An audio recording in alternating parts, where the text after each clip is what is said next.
No hay problema. Bienvenidos, bienvenidas. Estamos esperando que se acoplen los demás. ¿Algunito más? Muy bien, el resto fiel que llegó hasta aquí. Premio para ustedes.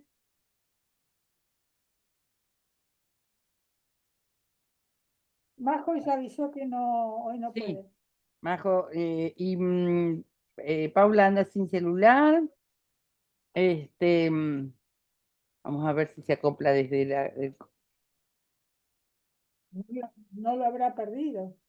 No, no, está acá en casa, se lo olvidó en el auto, en Claro. el viaje.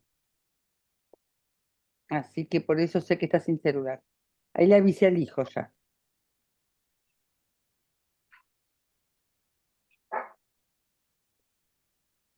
Bueno, un minutito más y arrancamos. Porque sé de algunos más que iban a venir, por eso prefiero esperar. Volví a escuchar la versión de Rodolfo Walsh del cuento. Ah, ¿de la del audiolibro? Sí, es muy bueno. El cuento es, mira, lo puedes leer 1000 veces, es un cuento perfecto. Es un No lo cuento perfecto.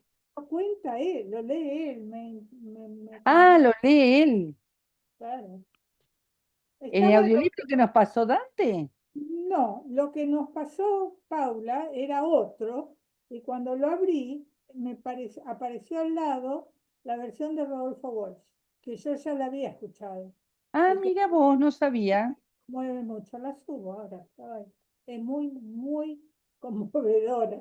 Mira De vos, el mismo Rodolfo Walsh. mira vos. Bueno, gente, ya está.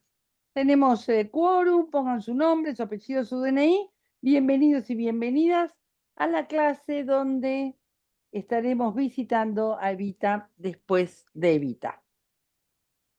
Lo vamos a hacer comenzando por un texto muy particular, un texto que ya es una pieza literaria enorme de todo lo que es el repertorio literario argentino, reconocido por propios extraños, reconocido por García Márquez, reconocido fundamentalmente por Ricardo Piglia, un gran fanático, un escritor fanático de Rodolfo Walsh, que fue un periodista argentino crecientemente reconocido que escribió esta pieza con la cual vamos a empezar, que es el cuento Esa mujer. Yo necesito hacerles algunas aclaraciones antes de entrar al cuento en sí. ¿De dónde estaba viniendo Rodolfo Walsh? Rodolfo Walsh es un rionegrino que se termina instalando porque empieza a estudiar literatura, después deja y ejerce diversos oficios, se termina instalando en La Plata, es aficionado al ajedrez y desde ese lugar, él se encuentra con una persona que en el año 57 le dice, hay un fusilado que vive, un fusilado refiriéndose a los fusilamientos de José León Suárez. Contexto, importantísimo. Sí, lo escribió después de Operación Masacre, Fernando. El cuento lo escribió después. Por eso estoy haciendo justamente ese hilo histórico. Justamente estoy haciendo esto. Año 57, él inicia, mejor dicho, una investigación enorme con entrevistas, con visitas a los lugares de los hechos, con testimonios. Él empieza una investigación que luego se publica en el año 57, justamente por una editorial menor, la editorial Sigla, le costó muchísimo publicarlo, al publicar la investigación, se publica Operación Masacre. Operación Masacre tiene dos o tres valores fundamentales. El primero, Rodolfo Wolf no era peronista, no lo era al menos hasta ese momento. No estaba de acuerdo con cómo se habían desarrollado el primero y el segundo. Él era de origen irlandés, había marcadas dosis de gorilismo en sangre, digamos.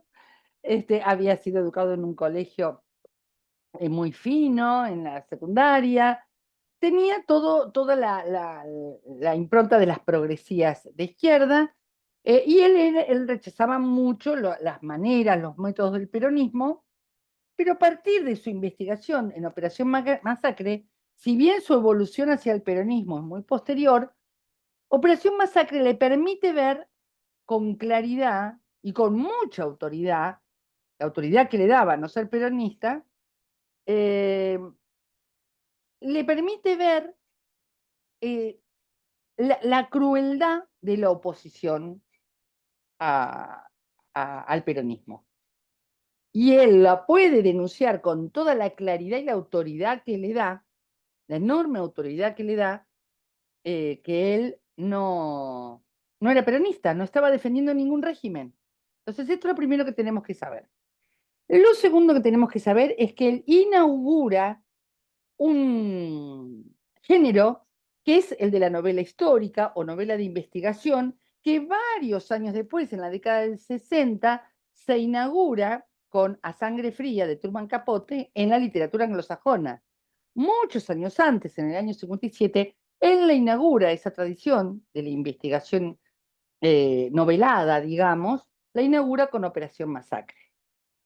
Y lo tercero que tenemos que saber es que esa investigación, ese libro, la crudeza, la calidad, la enorme calidad de ese testimonio, de esa investigación, forma parte de los instrumentos que ayudaron a derrocar a el periodo autoritario que derroca Perón. O sea, la dictadura se ve muy desautorizada, muy criticada por estos fusilamientos que la sociedad empieza a conocer, sobre todo a partir de Operación Masacre. Tiene una gran difusión, primero entre la militancia, luego tiene una difusión mayor, y ni que hablar en las sucesivas ediciones del año 72, 73, 74. Entonces, él viene de Operación Masacre. Eso es lo primero que vamos a aclarar con esta pregunta que nos hace Fernando, que es que lo escribe efectivamente el cuento de Evita después de Operación Masacre. Y lo otro que hay que saber, que es importante, que está ligado a la pregunta de Fernando, es que él, con la entrevista que le hace a Munner Koenig, que es al coronel que él va a visitar para conocer el derrotero del cadáver de Evita, él está pretendiendo iniciar una investigación similar a la que había hecho en Operación Masacre con los fusilamientos. Y también desde un lugar que no lo reconcilia con el peronismo. Eso también le da una estatura enorme al cuento. El cuento te conmueve profundamente, a los peronistas nos hace más peronistas, y sin embargo, él no lo escribe desde ese lugar. No lo escribe desde un endiosamiento de la figura, ni desde un lugar donde pone a Evita como en un lugar de perfección, de gran mujer, de prócer, nada de eso. Ahora, igual ya nos vamos a adentrar en el texto. Esa segunda investigación, la investigación referida a Evita, queda abortada y él cuenta en este cuento por qué queda abortada. Entonces, el cuento, esto es algo que también necesito decírselos como una charla previa como una charla previa a la lectura del cuento. El cuento en realidad encierra dos relatos. Es un relato referido a la desaparición de un cadáver, pero también es el relato de una investigación abortada, de algo que este investigador iba a hacer y no hizo. ¿Está?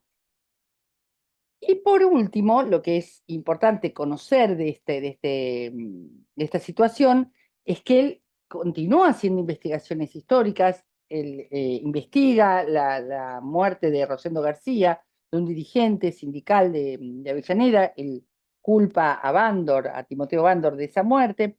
Él después hace otras investigaciones referidas a desapariciones de montoneros. Él inicia una gran militancia en montoneros, y él es también héroe en su propia historia. Un héroe que nos dejó un legado enorme después de ese cuento: la carta abierta de un escritor a la Junta Militar, el relato de la muerte de su hija Victoria.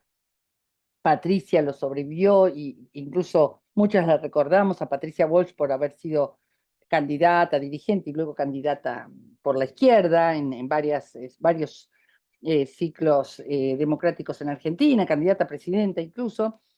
Él deja un legado enorme, no solo como militante, sino también como escritor y periodista. Él tiene un exilio, él se exilia en Cuba, allí crea Ancla, la agencia de noticias clandestina, vuelve al volver retoma algunas de sus investigaciones y en una emboscada, en una de sus paradas para encontrarse con estas rondas de visitas, rondas de control que hacían con otros militantes, sufre una emboscada y es asesinado y su cadáver es llevado a la ESMA. ¿Por qué hago todo este relato? Porque hay que ubicar al cuento esa mujer previo a una militancia mucho más definida que él tiene en favor del peronismo y de la lucha armada. Es un cuento previo. Y sí, respondiendo a Fernando, es posterior a Operación Masacre.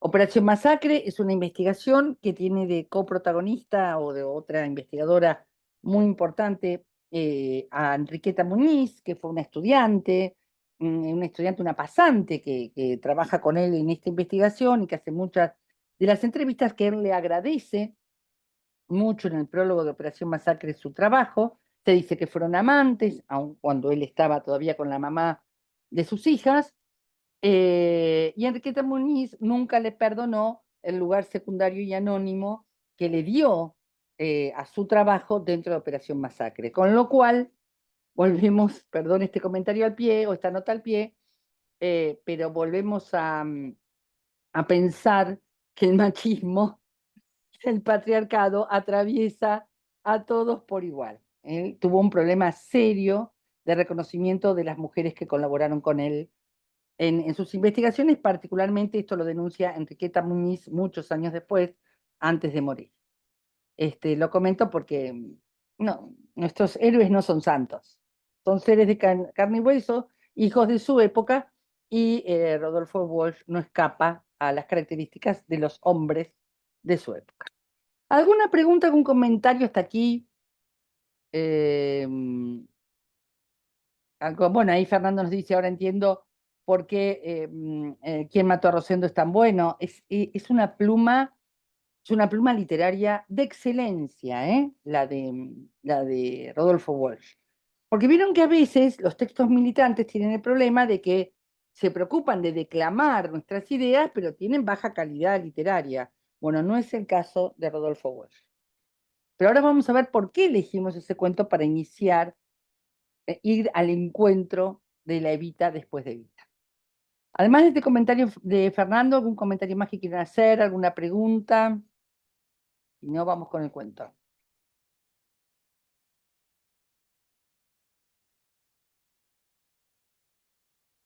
¿Estamos?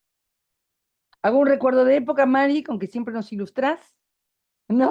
Bueno, bueno, muy bien.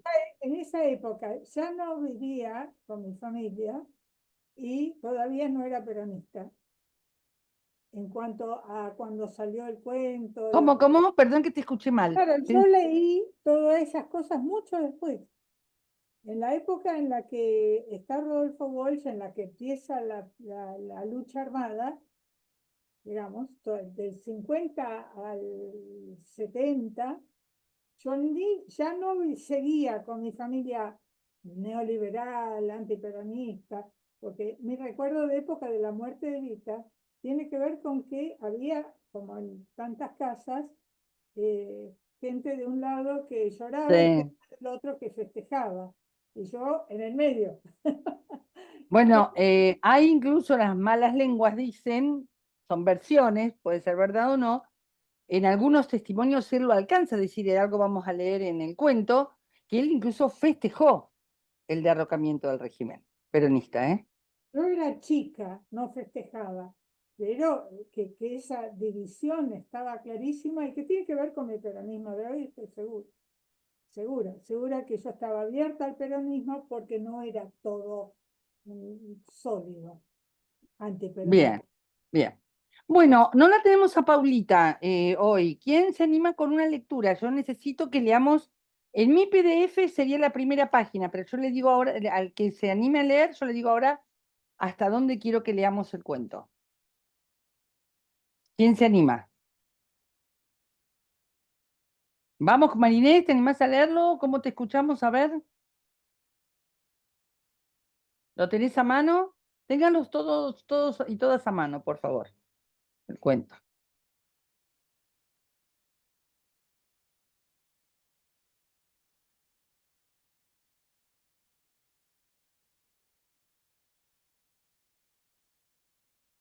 Problemas de micrófono.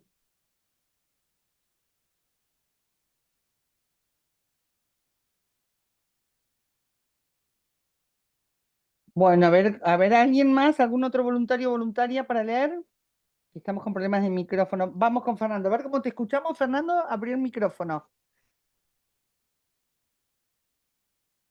Ahí voy, a ver, ¿me escuchan bien? Sí, perfecto, perfecto. Te escuchamos bárbaro. ¿No te Esa animás mujer de... a aprender, perdón, no te animás a aprender la cámara por algún motivo? ¿Por conexión? Estoy en cama. Ah, bueno, bueno, bueno. Está Bueno, oscura. bueno. Entonces, vamos con tu lectura. Te Sí, digo hasta dónde, o no te digo hasta dónde, yo misma te interrumpo. Empezá desde el dale. inicio. Te cuento algo, Fernando. Te voy a interrumpir quizás 2 o 3 veces y hay un momento que te voy a Sí. decir que termines. Va a ser una primera página que vamos a leer. Adelante. Genial, arranco. Esa mujer de Rodolfo Walsh. El coronel elogia mi puntualidad. Es puntual como los alemanes, dice, o como los ingleses. El coronel tiene apellido alemán.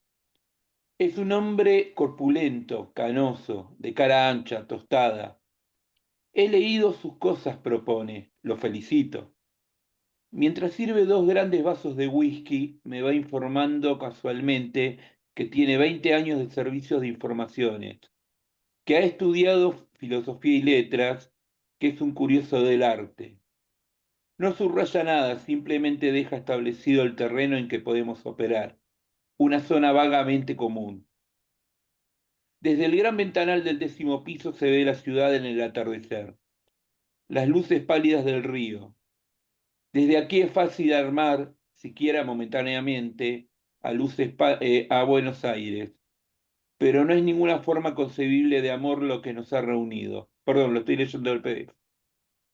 El coronel busca unos nombres, unos papeles que acaso yo tenga. Yo busco una muerta, un lugar en el mapa. Aún no es una búsqueda, es apenas una fantasía. La Perdón, clase de Fernando, fantasía... perdón, un Sí, minutito. Yo sí, busco una muerta. un Un lugar lugar en el en el mapa. mapa. Perdón, déjame terminar el comentario, por favor, Fernando. Yo busco una muerta, un lugar en el mapa. Nos empieza a contar, hace una suerte de alianza con el lector, con la lectora, diciéndoles a qué fue. Él fue a empezar una investigación. Empieza queriendo entrevistar a Muner Koenig, que era parte de los servicios de inteligencia del ejército, a quien el régimen le había encargado el deshacerse de alguna manera del cadáver de Evita. Pero él ya nos anuncia que esto no va a ser un cuento, digamos, después termina siendo un cuento, pero esto no tiene la intención de ser un cuento, sino que tiene la intención de ser una investigación. Adelante, Fernando. Aún no es una búsqueda, es apenas una fantasía. La clase de fantasía perversa que algunos sospechan que podría ocurrirse. Algún día, pienso en momentos de ira, iré a buscarla. Ella no significa nada para mí, y sin embargo iré tras el misterio de su muerte, detrás de sus restos que se pudren lentamente en algún remoto cementerio. Si la Vamos a encuentro, dejar ahí un minutito. sí, Vamos a dejar ahí un minutito, Fernando. Otra vez, el guiño al lector. Ella no significa nada para mí. Ustedes se dan cuenta de lo que acaba de decir. Ella no claro. significa nada para mí. Les acabo de contar que él lo escribe siendo un proceso de creciente compromiso con el peronismo el que él va a vivir, pero posterior a la escritura de este cuento. Adelante, Fernando. Si la encuentro, fresca a altas olas, de cólera, miedo y frustrado amor se alzarán, poderosas, vengativas olas, y por un momento ya no me sentiré solo, ya no me sentiré como una arrastrada, amarga y olvidada sombra. El coronel sabe dónde está. Se mueve con facilidad en el piso de muebles ampulosos, ornados de marfiles y de bronces, de platos de Meissen y Cantón. Sonrió ante el Holking falso, el Figan dudoso.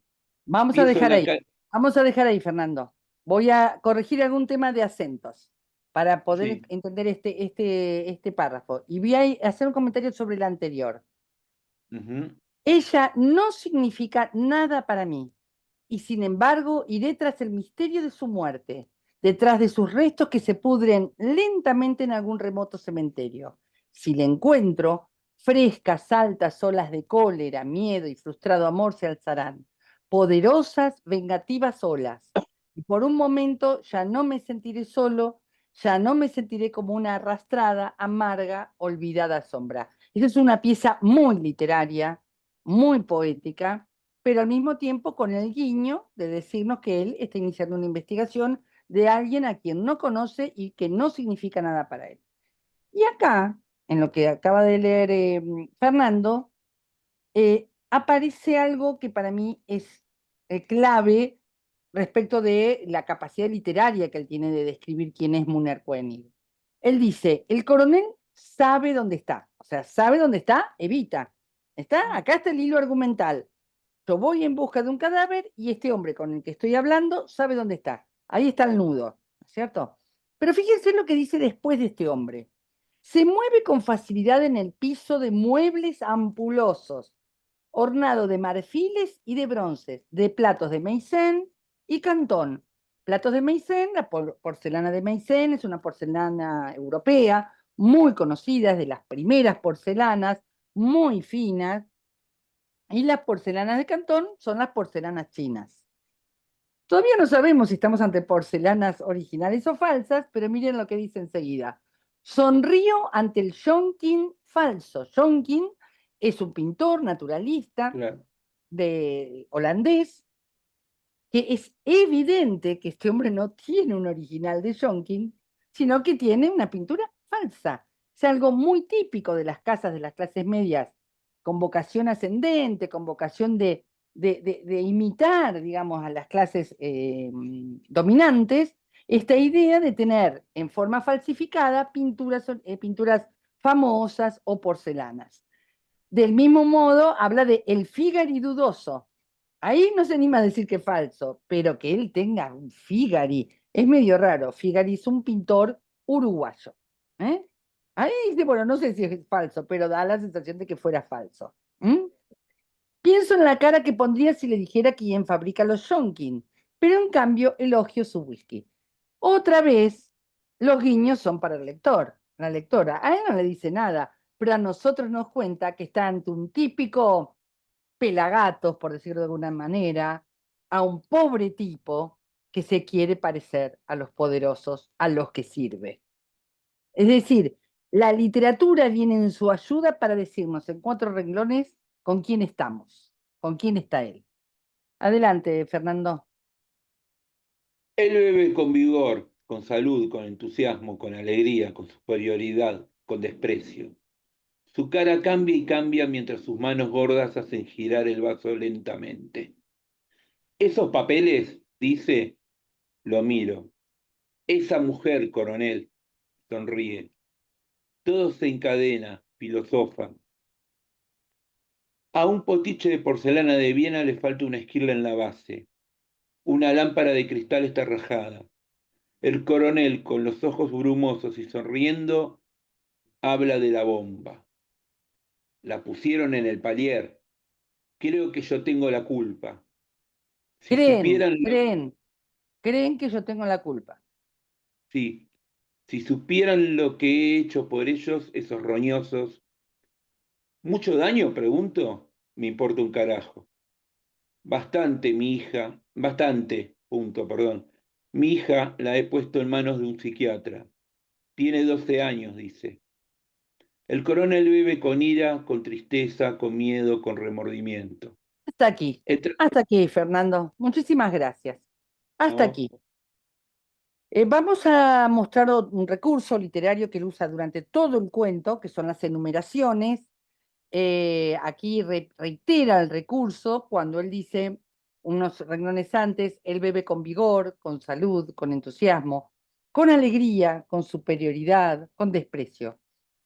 Repite la enumeración con otras palabras, el coronel bebe con ira, con tristeza, con miedo, con remordimiento. Vuelve a utilizar este recurso literario varias veces. También va a utilizar el recurso literario de hablar de las luces rojo, negro, plata, que tienen que ver con un cartel de Coca-Cola que se prende y se apaga y él mira por la ventana. Lo comento esto para saber que estamos ante un escritor de altura, un escritor que sabe de estrategias literarias, recursos literarios.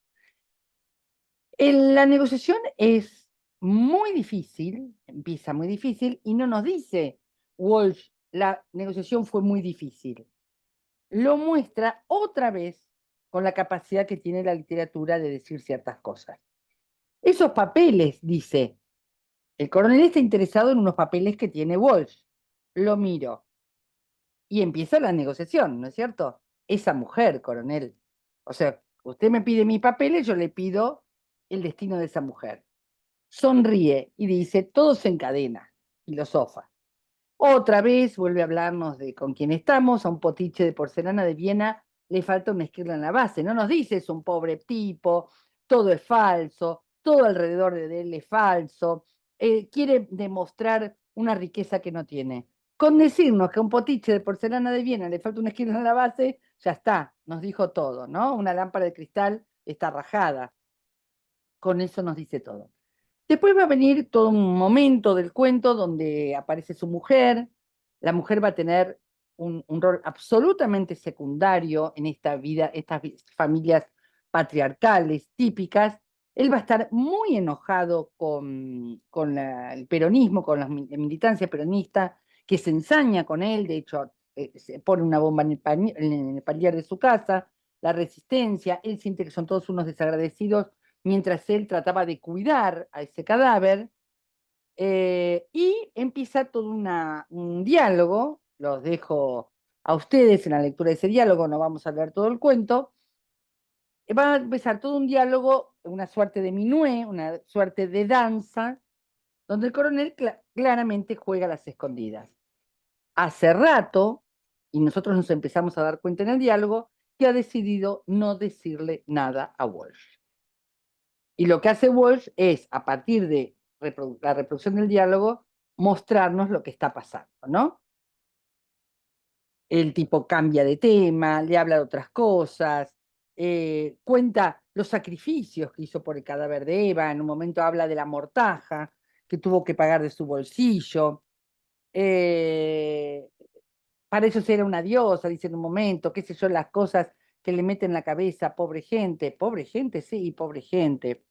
Yo soy argentino, yo también soy argentino, dice el coronel. Yo también, coronel, yo también, le dice Walsh. Somos todos argentinos.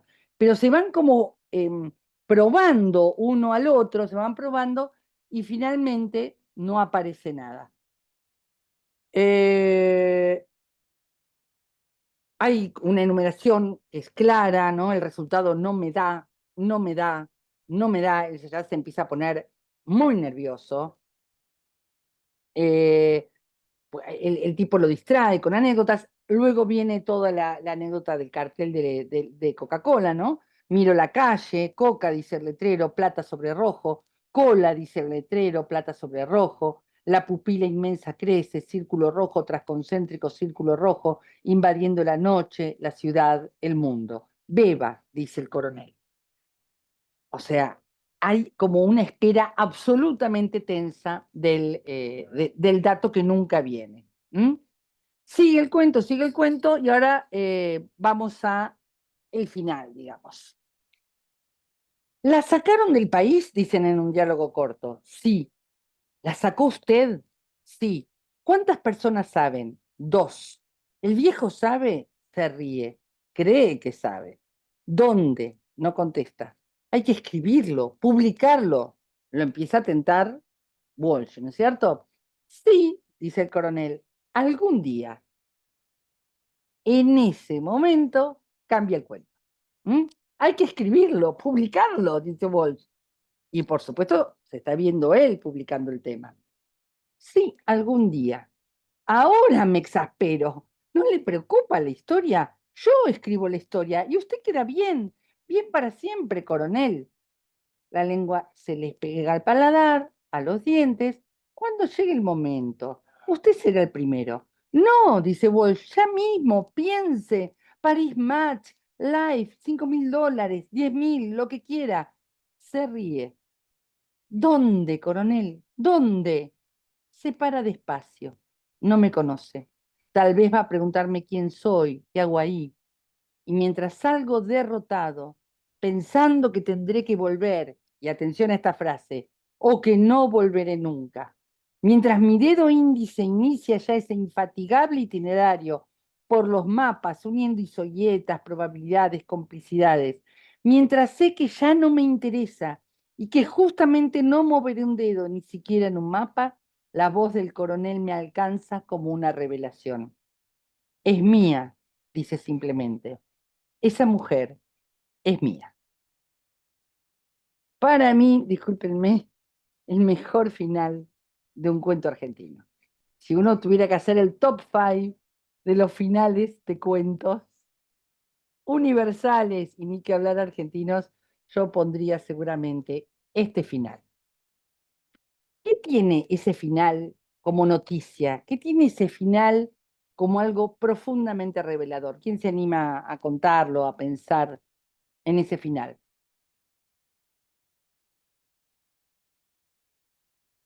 ¿Por qué Perón esconde eso? No, Perón no está escondiendo nada, Dante. No, no entiendo la pregunta. ¿Cuál es su intención? Perón, pero Perón no está en el cuento. Eh, eh, Rodolfo Walsh está hablando con el coronel que ha custodiado su cadáver y que lo ha escondido. Bueno, en todo caso, Dante, si te parece, volví a hacer la pregunta. Paulita, tengo tu teléfono. Después arreglamos.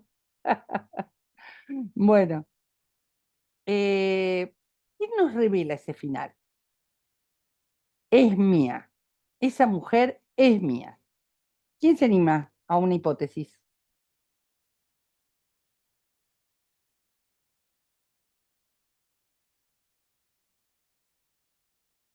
Gabriela, Pamela, Fernando, Valeria, ¿quién se anima? Marinés, Natalia.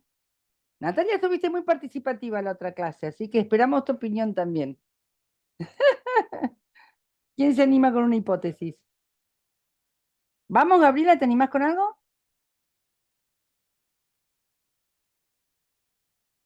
Ahí Natalia, mira, te salvó Natalia. Adelante, Natalia. ¿No? ¿Fernando?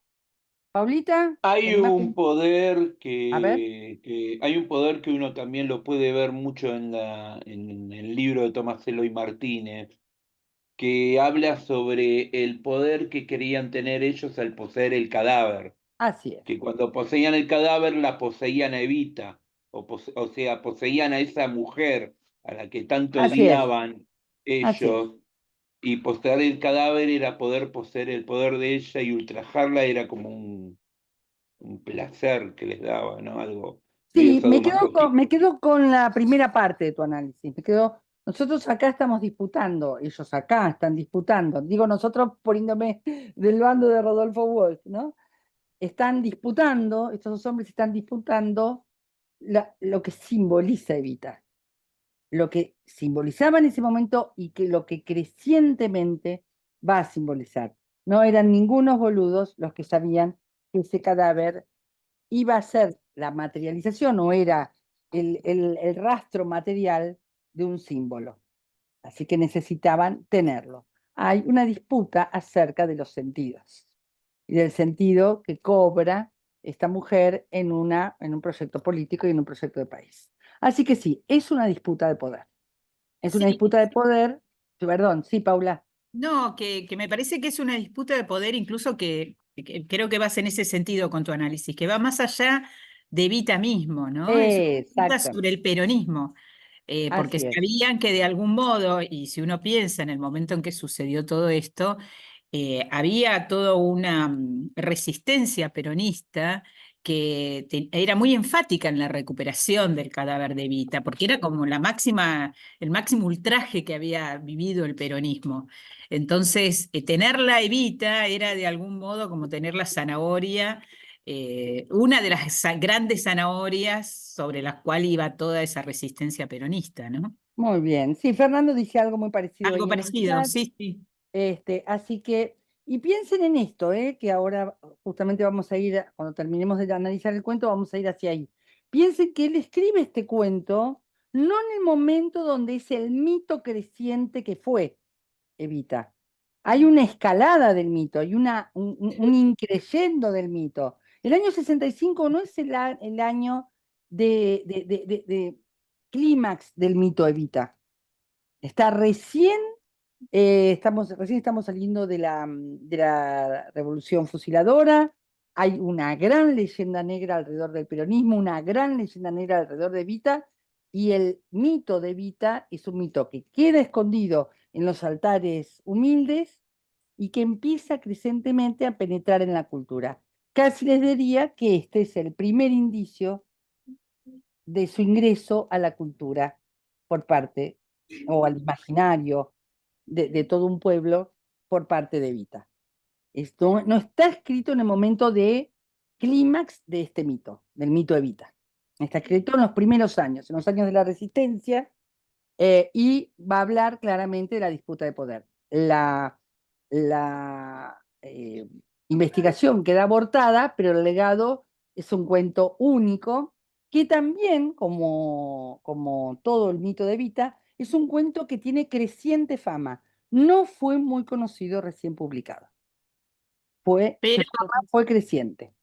pero lo ¿Cómo? cierto, no, que yo siempre cuento algo que por ahí poco se conoce, siempre lo comento acá en Girones también, que al finalizar el siglo pasado, la editorial Alfaguara hizo como una gran compulsa entre los escritores latinoamericanos y argentinos, obviamente, sobre cuál era el mejor cuento argentino. O sea, le preguntó a cada país, de otros países, a los escritores, y mayoritariamente todos eligieron por técnica de escritura y por lo conciso, por lo exacto, por lo preciso, digamos, por un montón de cosas, a esa mujer de Rodolfo Walsh por sobre Así todo. es. ¿Cómo? Así es. No, no, te estoy Claro, reafirmando. lo eligieron por ahí obras como las de Cortázar o Borges, que eran como los cuentistas así clásicos o más conocidos, ¿no? O cuyas obras eran Sí, más conocidas. pero yo no sé, esta es mi hipótesis, es una hipótesis.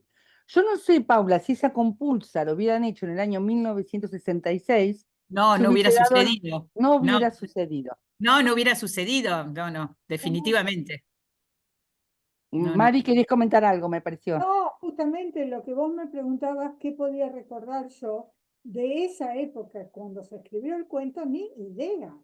Claro, En 65 yo sí estaba acá.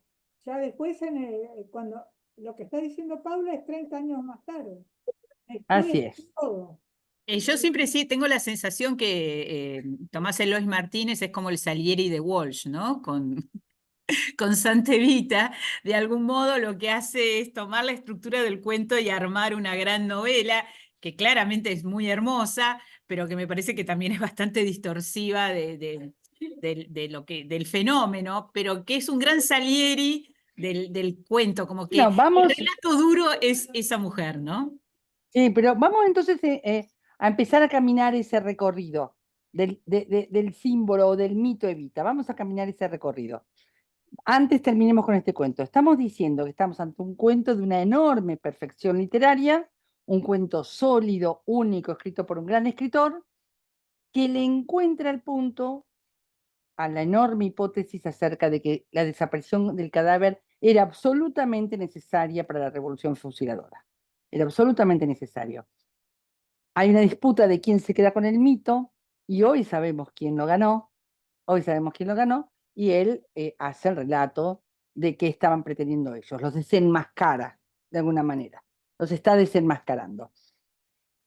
La resistencia empieza crecientemente a buscar ese cadáver como una búsqueda muy importante, pero sobre todo, y aquí viene un punto interesante, la juventud que se integra a la militancia frente al contagio que produce la Revolución Cubana, encuentra en las palabras de Evita y en el accionar de Evita algo muy parecido a lo que ellos estaban sintiendo.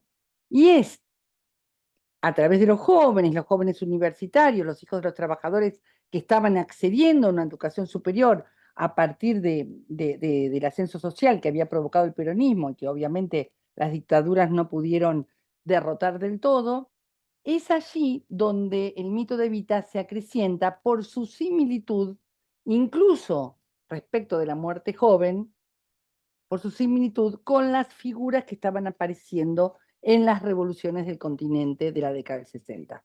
La muerte temprana de Evita, como la muerte temprana del Che, son muertes que se asocian en una misma gesta revolucionaria.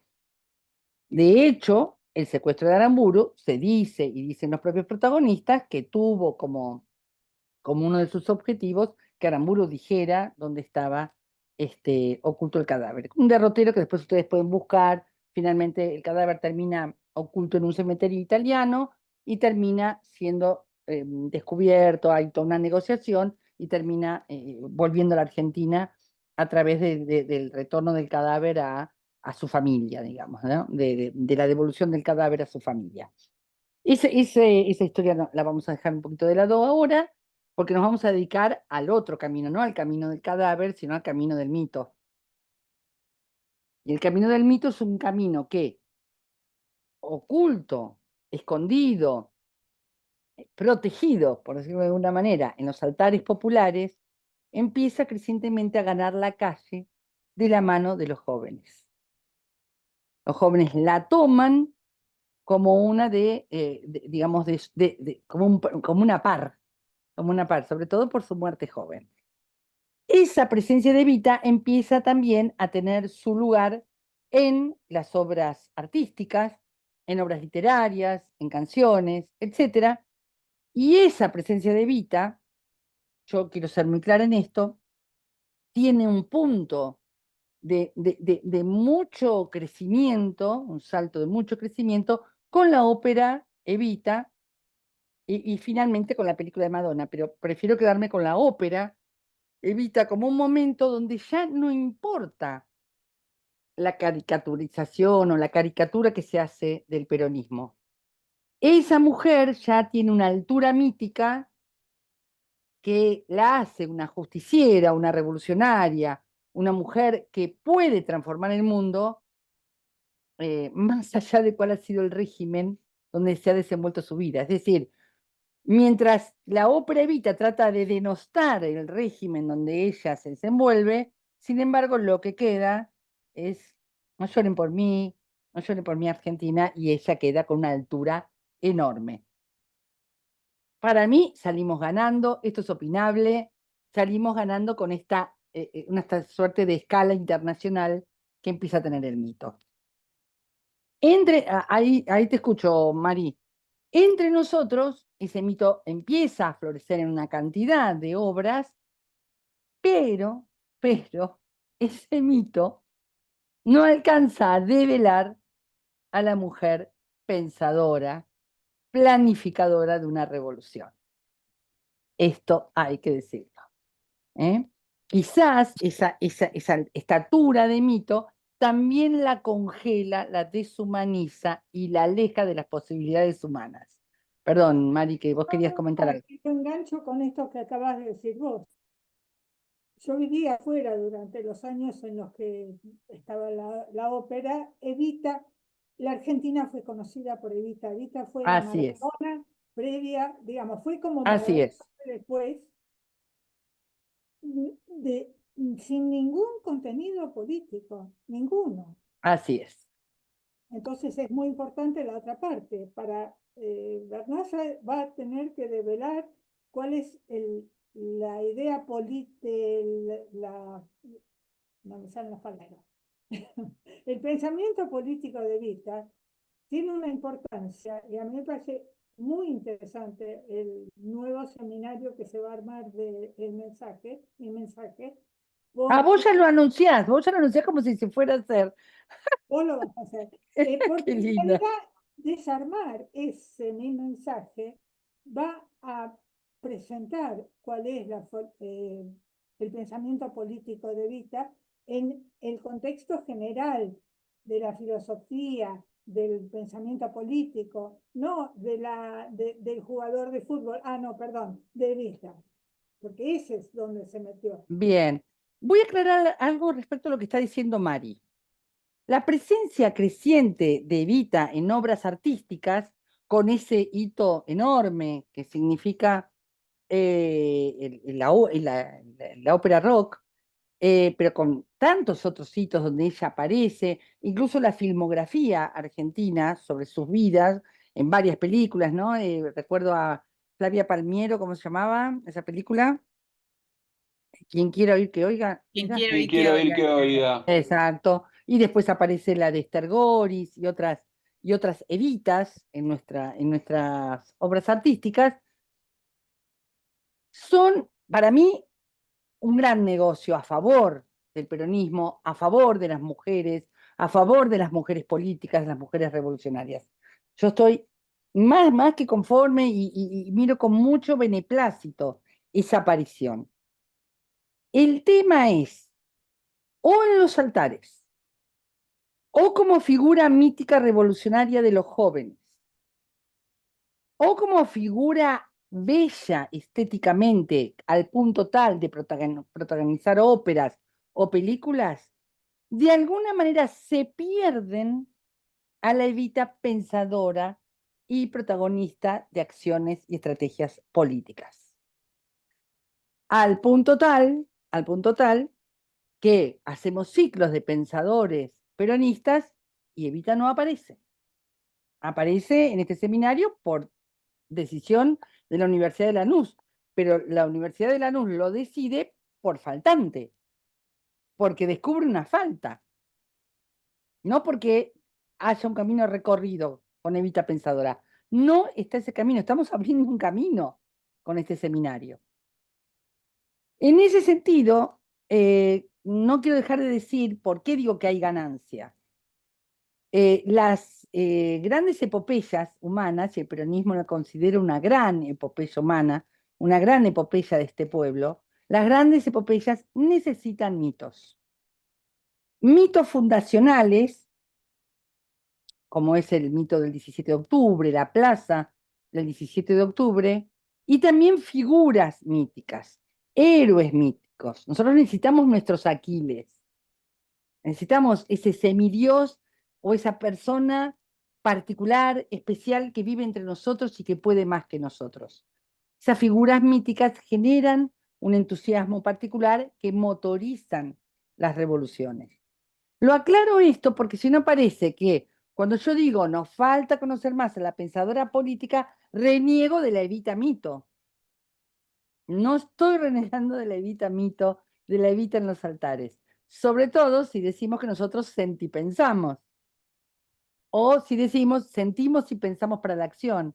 Entonces, bienvenidas las oraciones a Evita, bienvenidas las poesías a Evita, bienvenidas las obras literarias y la filmografía que toma el mito de Evita. Bienvenida esas características de semidiosa que le ponemos en todas estas obras, a lo que tenemos que sumar el conocimiento de la pensadora política. No es que una cosa compite con la otra. ¿Se comprende lo que digo? Bueno, puedo dar testimonio de lo que acabo de decir. Voy a dar, perdón la autorreferencia, pero voy a dar un pequeño testimonio de lo que acabo de decir. Les voy a leer ahora una poesía que escribí yo sobre Evita y que no invalida todo lo que les estoy diciendo, pero necesito leerla para decirles, en mí convive todo eso, no es que lo estoy negando. A ver los otros comentarios. Sí, Evita como símbolo del peronismo revolucionario, la Evita Montonera es una, es una de las caras del mito. Fernando, en los altares no era la Evita revolucionaria, era la Evita protectora de los pobres, era la santa de los pobres. La Evita del peronismo revolucionario, la Evita Montonera, aparece después de la Revolución Cubana y en el clima del Mayo francés. Su muerte joven se asocia rápidamente a revolucionarios con muertes jóvenes, particularmente la muerte del Che Guevara. Si Evita viviera, sería montonera, Perón evita la patria socialista y una cantidad de cosas que vienen más de la mano del mito de la mujer revolucionaria. Los mitos pueden son de múltiples facetas, no tiene una sola faceta. ¿Hay una razón o motivo por el que Andrew Lloyd Webber tomó el personaje de Evita para hacer la ópera? Debe haberlo, ¿sabés que no lo sé? ¿Alguien sabe cómo llegó Webber a la figura de Evita? Si alguien lo sabe, me despertaste la curiosidad, Fernando. La No, verdad que por no eso sé lo cómo. pregunté. Sí, sí, la verdad que no lo sé, pero si alguien lo sabe, o si alguien lo puede buscar ahora, lo aprendemos todos. Natalia nos dice, el icono que crean de Evita la cristaliza, no es visibilizada en su verdadera estatura de pensadora. Este es el peligro. Exactamente esto que estás nombrando, Natalia, es el peligro. No estamos diciendo no elogiarla, no estamos diciendo no rezarle, si querés, como le rezan los sectores populares. Estamos diciendo cuidado de no perdernos la Evita cercana, la Evita que permite que nosotros también seamos Evita. Pero eso lo dejo un poquitito de lado porque es de lo último que quiero hablar hoy. Pero mientras ustedes buscan a ver si encuentran las motivaciones de Weber, vamos con la poesía que les quería comentar.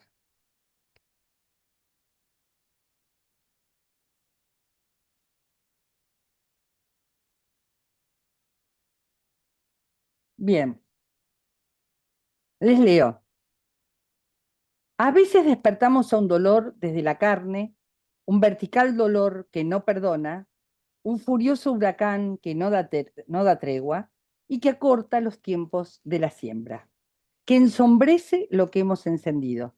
Un dolor nunca se entiende, es pura muerte, es la impaciencia por estar y habernos ido.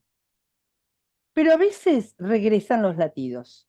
Es que la sangre burbujea en hervideros cuando se vivió a los gritos, y ya no hay muerte, y volvemos a lo que siempre fuimos. Por eso Dios obedeció sin discusiones cuando ella dijo de volver un día. Al áspero dolor se le oponía demasiada mujer en rebeldía. Un puñado de luz multiplicada, una ardiente pasión de cachetadas, una siesta de amor muy postergada, un intrépido arlequín de las cornisas, a la orilla del odio equilibrista, lenguaje arrebatado y escándalo de voz que aún horroriza. Podría adueñarme de tu enigma si no fueras tan clara como el agua, pero no hay misterio, ni hay poesía. Evita, solo tu nombre despierta memorias encendidas desde que convenciste a Dios volver un día. Esto lo escribí en agosto de 1993, también sumándome de alguna manera al mito o a lo que me producía la figura mítica de Evita. Supongo que ustedes también habrán leído miles de poesías, no es para nada original haber escrito sobre ella, casi les diría que es muy fácil escribir sobre ella, y en eso el arte ha encontrado una figura muy, muy maleable, muy hermosa para producir arte. ¿Sí? ¿Alguien encontró lo de Weber? Acá encontré algo yo, Clau. A ver. Dicen que Weber y Tom Rice venían de un super éxito, como era Jesucristo Superstar. Superstar, exactamente. Ellos habían sido autores de esa obra y en el año, digamos, en los 70 fue escrita Evita, que es la locura de la historia. Yo esto no lo tenía tan claro. Claro, porque Eh, la película de Madonna es mucho después. claro, ellos la estrenan en el 79 en Broadway y en Broadway se la destrozaron, pero que en realidad lo que cuenta es que el proyecto nació cuando Rice le cuenta a A Lloyd Webber, Weber. a Weber, exacto, que había leído, a ver, espera porque lo puse en el chat y ahora alguien siguieron escribiendo y ahora me perdí. Había leído este libro que se llamaba La mujer del látigo, Ah, de una inglesa que se llamaba Mary Main, que era una biografía sobre Eva, que era bastante crítica y media inexacta. tremenda, tremenda. La mujer del látigo, no se lo pierdan, es terrible, que es la gran Bueno, leyenda negra que se escribe en la Revolución Fusiladora. Pero bueno, eso y que sobre eso ellos empiezan a armar eh, esta obra, pero dicen que,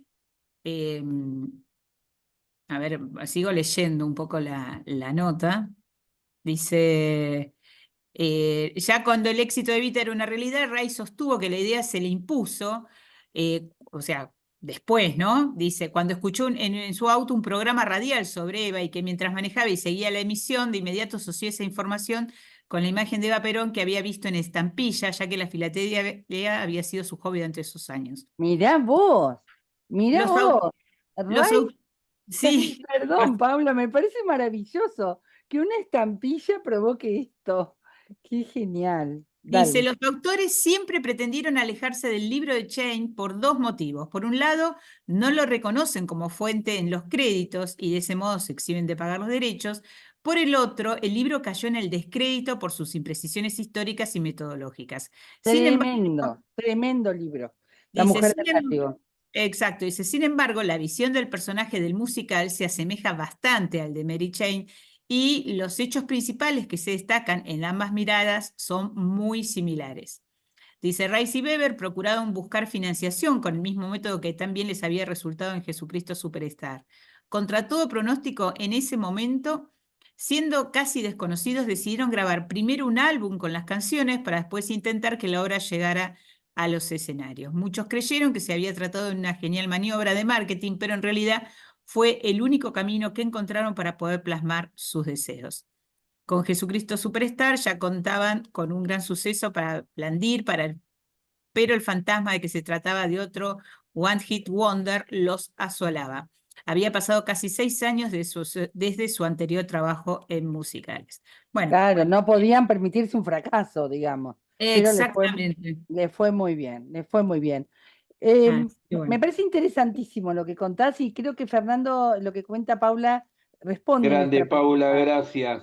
Sí, No, y yo seguro. lo que quería comentar también, que me parece que hay una revalorización a fines del siglo pasado también, se quedó todo tan atrás que apareció una colección que es Historia de las Mujeres. Yo no sé, Claudia, si te acordás, era el trabajo de dos franceses, Georges Duby y Michel Perrot, y el último, yo me acuerdo que en alguno de estos congresos feministas, que uno charla, que uno participa, la autor, o sea, era una gran recopilación de distintas fuentes sobre las mujeres en distintos tramos de la historia. Y el último tomo, que está dedicado a la mujer en el siglo XX, yo me acuerdo de haber participado en una charla donde decían que a partir de esta obra, que de por sí, bueno, para gran parte del feminismo era como, muchas tenían miradas críticas, pero era como un intento de historizar el recorrido de las mujeres a lo largo de la historia, y había sido especialmente y llamativo que el libro en su penúltimo capítulo tuviera dos, o sea, el penúltimo y el último capítulo eran las mujeres en el peronismo y las luchas de las mujeres brasileras.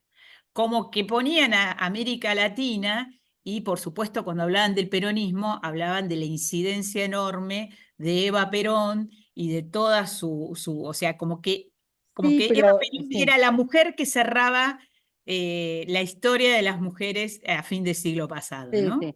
Sí, pero en ese caso, Paula, permíteme hacer una diferencia con la ópera, en el sentido de que ya, si estamos hablando de fines del siglo XX, ya era una explosión. No, no, ya era una explosión, Ya definitivamente. fue una explosión de obras académicas, investigaciones históricas, investigaciones desde el feminismo que la valoró o que la criticó. Digamos, ya estamos en una etapa Ujú. hasta el día de hoy que la tiene a ella como una figura insoslayable, insoslayable como figura para obras literarias, artísticas y académicas. Pero no sin antes por supuesto, y la toman, eso sí, coincido con vos, que la toma la academia y la academia más seria, más importante, la que genera registros mundiales. O sea, estábamos frente al cenit del mito, al cenit. Pero perdón que en el chat pasó de largo, y no quiero dejarlo pasar de largo, que Natalia tiene una poesía sobre Vita que nos gustaría escuchar, Nati, antes de pasar a la última parte de la clase. ¿La tenés a mano? Ahí la busco. Dale, dale, vamos a escucharla, vamos a escucharla. Dice que tiene una colección, decía ahí Natalia, de poemas peronchos y que uno está dedicado a Evita. Yo nunca Eh, vi Evita de Madonna, no sé si alguien la vio. Siempre me generó un poco de rechazo ver esa película. Mala, No sé. mala, mala. Es mala. no casualmente, y esto pasa con muchísimas obras de arte, lo que prevalece es No llores por mi Argentina, como la gran pieza artística de ese conjunto, digamos.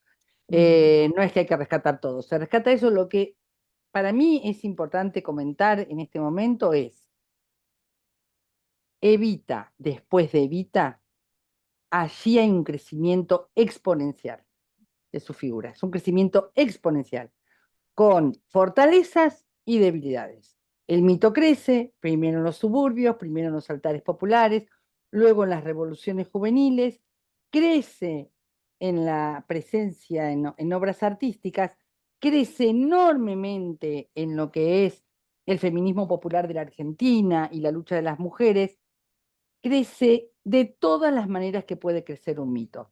De hecho, el Museo Evita es muy visitado por turistas extranjeros, su filmografía, sus libros, los libros con las iconografías de Evita son muy visitados. Uno, bueno, el que yo les mostré a ustedes, hay muestras en museos, muestras artísticas, una cantidad de cosas.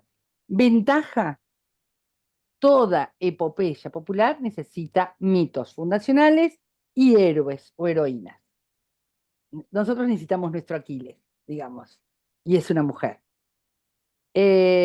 Desventajas: que a veces se solapa, queda tapado por el mito otros aspectos mucho más terrenales, carnales, referidos a la posibilidad de que todos hagamos lo que hizo Evita y no tenerla en un altar como algo inalcanzable y que nunca seremos como ella, pero no voy a spoilear el final de la clase. Natalia, escuchamos tu poesía, adelante. Después de este seminario, este poema es otro. Este poema es del 2014 y yo no participo de concursos y participé por primera vez de un concurso, del concurso de poesía Eva Perón del Senado, porque era el concurso de poesía Eva Perón. Y Muy este bien. poema fue mencionado en ese concurso.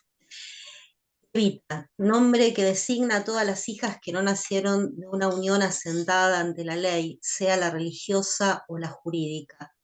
Vos y yo nacimos así, hijas naturales, supimos de la mirada acusadora, ese estigma de ser hijas del pecado. Vos no tenías tiempo, por eso lo viviste de un tirón, chinita de piel blanca, ojos y pelo negro, que se fue de Junín con una valija de cartón, pajaritos en la cabeza. Para ser inmortal, para llevarnos a la victoria, Evita Montonera, Eva del pueblo, ser actriz, estar en tapas de revistas, todavía no sabías que tu búsqueda te iba a llevar al amor, a la política, a la poesía y a la historia. Escribo con tu foto cerca.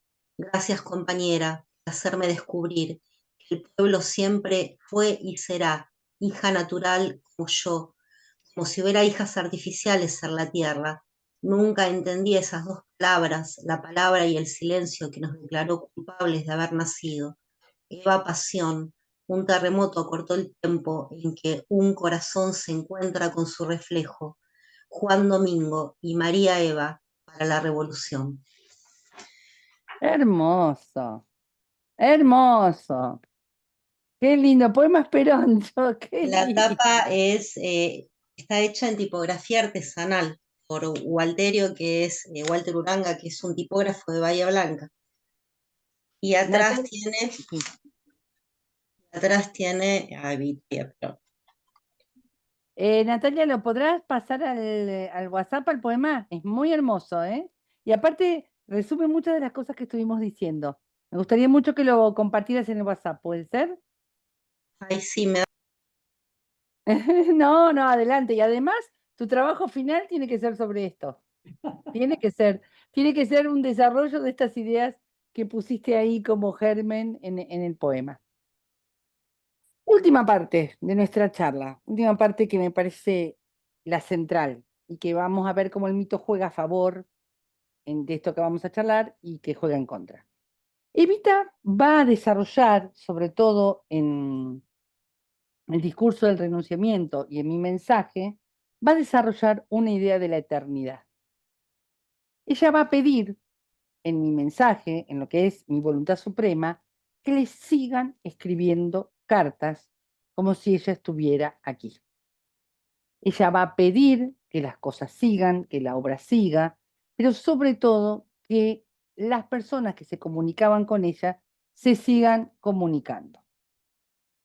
Esto puede asociarse a una idea ingenua, ¿no? De que ella en realidad iba a quedar como un alma errante recibiendo las cartas, a una idea de espiritismo, digamos, que ella iba a estar presente por alguna de las formas que el espiritismo permite, ¿no? Como un espíritu errante que va escuchando lo que la gente dice. O lo podemos asociar, y eso es lo que le voy a pedir, a una idea de eternidad, que es una idea de eternidad muy ligada a la cosmovisión de los pueblos originarios de este continente.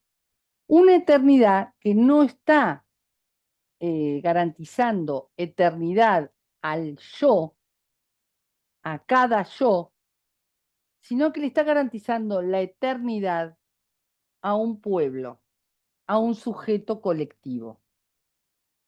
Ella va a seguir presente, lo dice de miles de maneras en mi mensaje, lo dice sobre todo en mi voluntad suprema y también lo insinúa con mucha claridad en los últimos párrafos del discurso del renunciamiento. Ella va a seguir presente por convicción de religiosa, porque ella cree que su espíritu va a estar con alitas sobrevolando la Plaza de Mayo.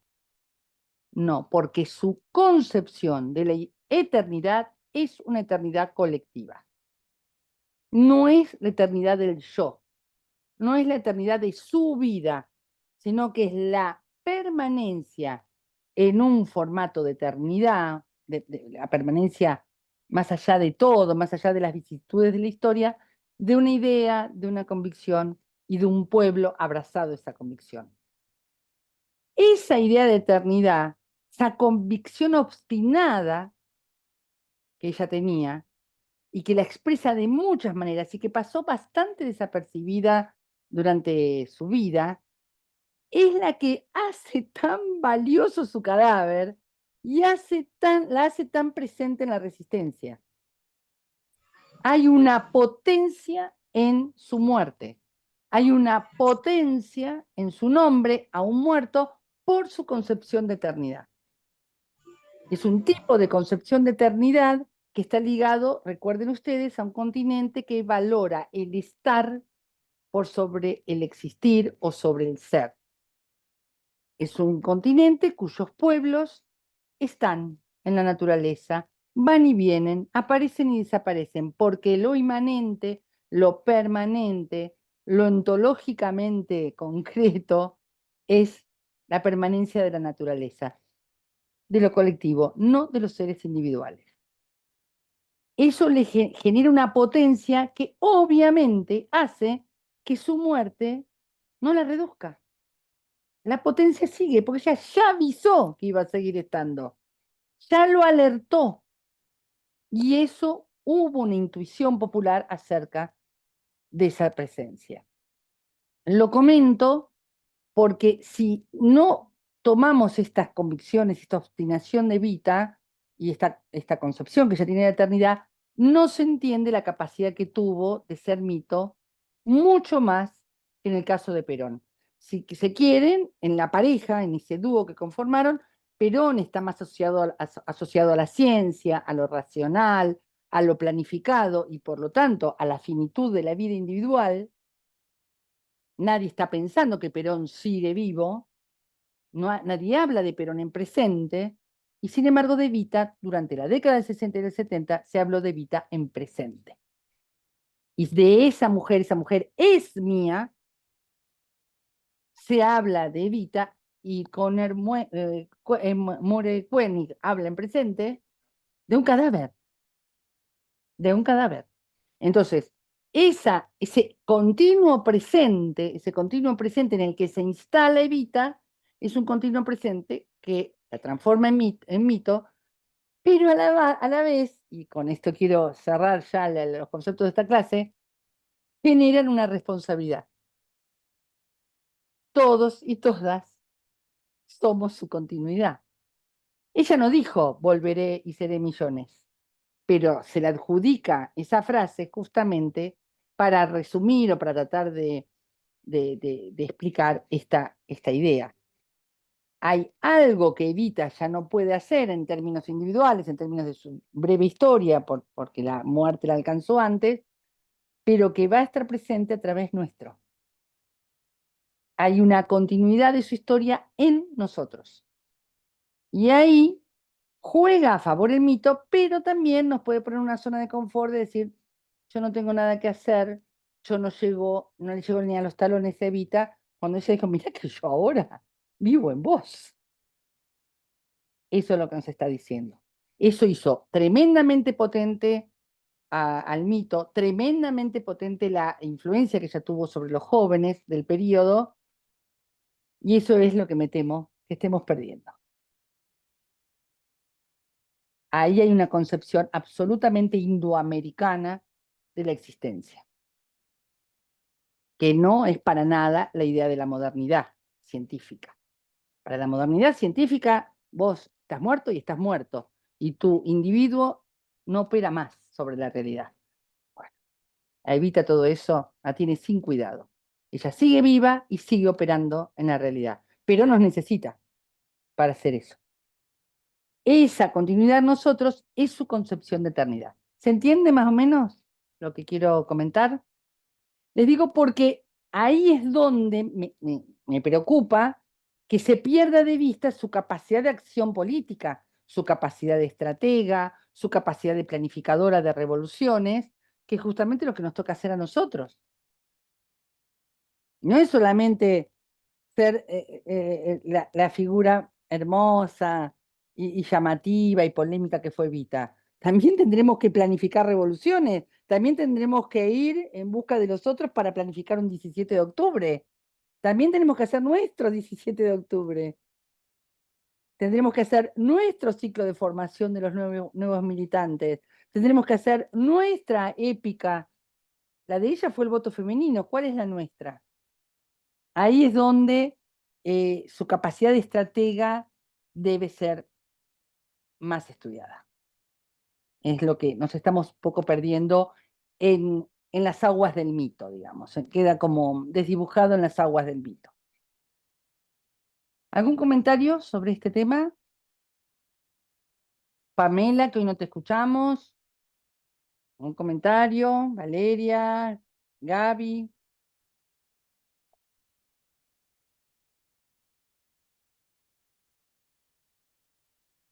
Estaba desmuteada.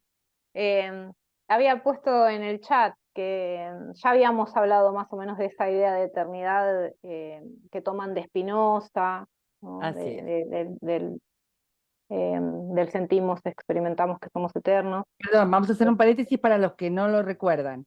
En la comunidad organizada, en la conferencia que da en el Congreso de Filosofía de Mendoza, Perón, la cierra esa conferencia con una frase del filósofo Baruch Spinoza que dice, sentimos, experimentamos que somos eternos, que es la experiencia de Evita, de la eternidad. Gracias por recordarlo, Pamela. Ah, era eso, creí que quería seguir comentando algo más. No, sí, había, y relacionándolo, ¿no?, con la idea de la eternidad, pero no de lo corpóreo, sino en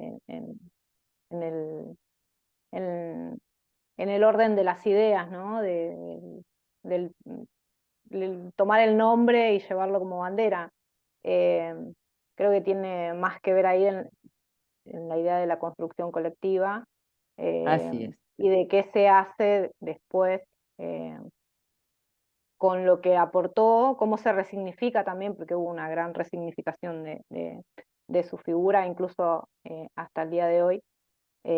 Cómo se lee, se la relee o no se la lee, y ahí es en donde radica esa eternidad, ¿no? Y sobre todo que al leerla se sienten muchas de las cuestiones que afirma como tan contemporáneas, y ya han pasado hace 80 años, Así es. 70, 80 años.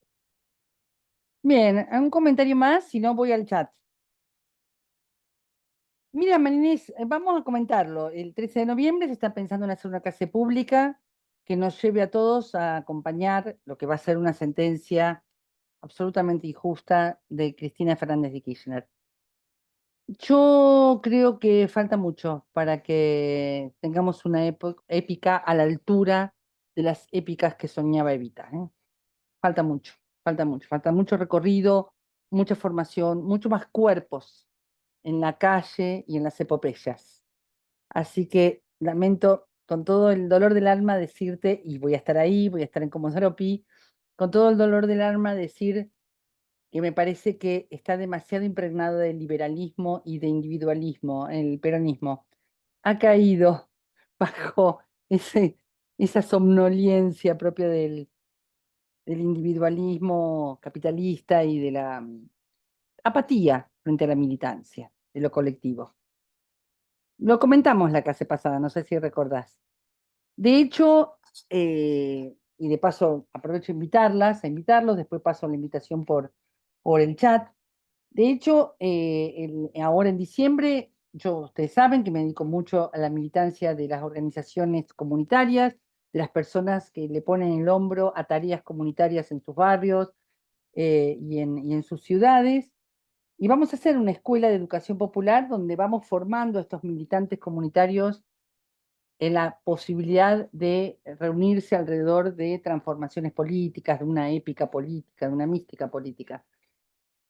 Lo comento porque estoy en busca, justamente, estoy como Diógenes con mi lámpara, ¿no?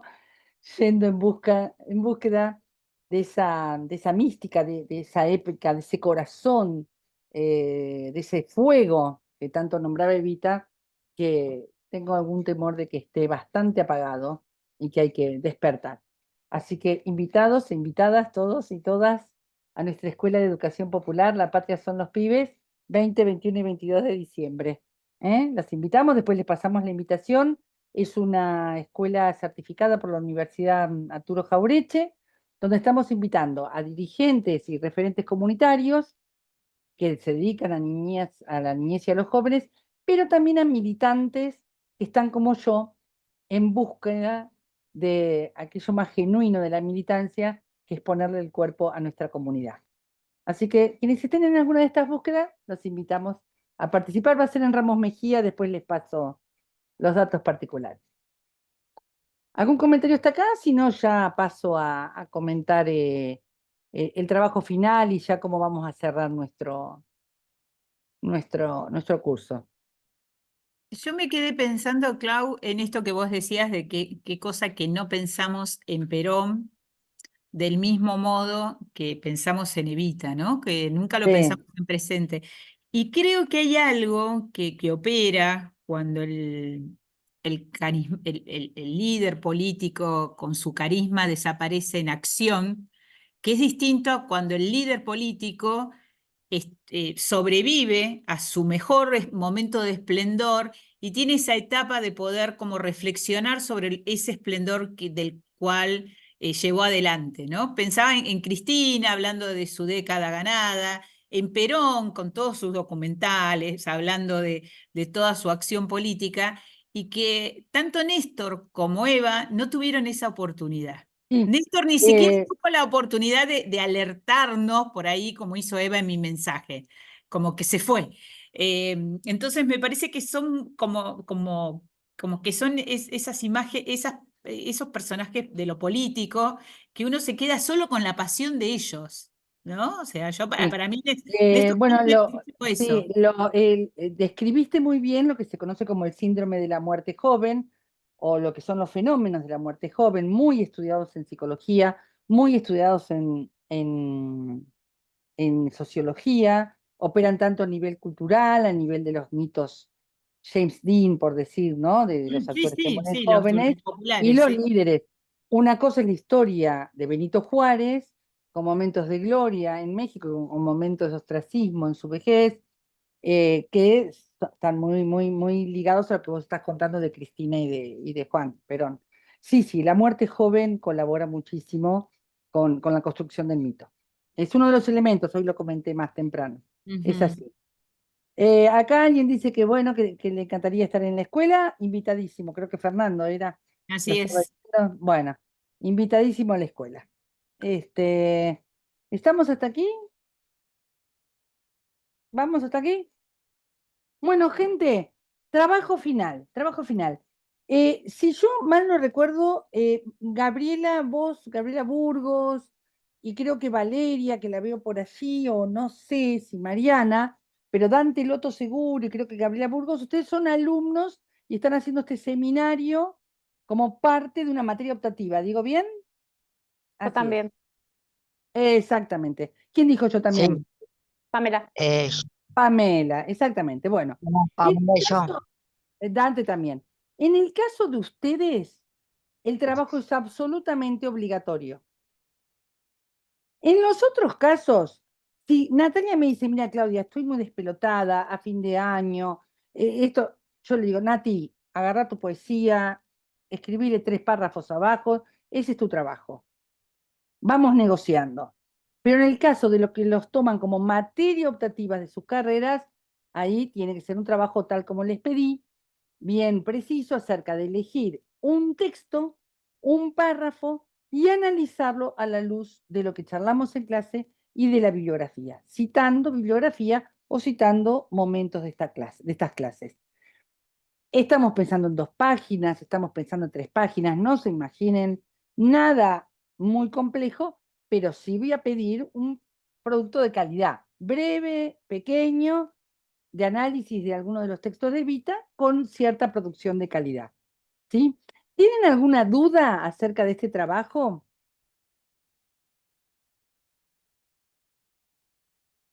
¿Se les presenta alguna duda? Una pregunta, si se te va a poder consultar algo sobre el trabajo, yo me lo voy a tomar como, como un trabajo práctico Muy universitario, se te va a bien, muy poder bien, consultar por el chat. muy bien.